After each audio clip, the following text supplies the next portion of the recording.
கடந்த 2 நாளா இந்த ஒரு வீடியோ சமூக வலைதளங்கள்ல ரொம்ப வைரலா போயிட்டு இருக்கு. நிறைய பேர் எனக்கும் அனுப்பி வச்சிருந்தாங்க. பாருங்கண்ணா, இப்படி எல்லா கண்டக்டரும் இருந்துட்டாங்கன்னா பஸ்ல பயணம் பண்றதுக்கே எங்களுக்கு ரொம்ப சந்தோஷமா இருக்கும் அப்படின்னு அனுப்பி இருந்தாங்க. அப்படி அந்த சென்னை எம்டிசி பஸ்ஸோட கண்டக்டர் என்ன பண்றாங்க, என்ன சொல்றாங்க அப்படின்றத கேளுங்களேன்.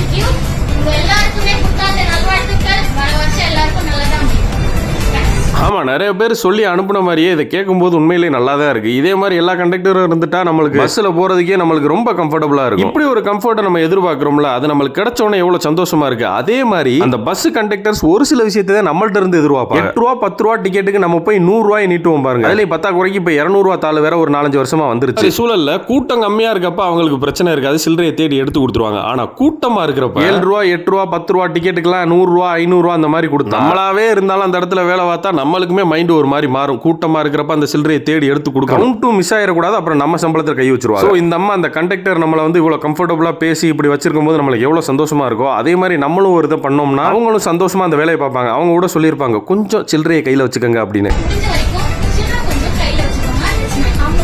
பாத்தீங்களா, அவங்க ஒரு ஹம்பிள் ரெக்வஸ்டா சொல்றாங்க. பஸ்ல பயணம் பண்றவங்க அவங்க ரெக்வஸ்டையும் கொஞ்சம் பூர்த்தி செய்யுங்க. சரி, அது ஒரு பக்கம் இருக்கட்டும். இந்த வீடியோ ஆனா பாக்குறதுக்கு சூப்பரா இருக்கு. வாழ்த்துக்கள் சகோதரி.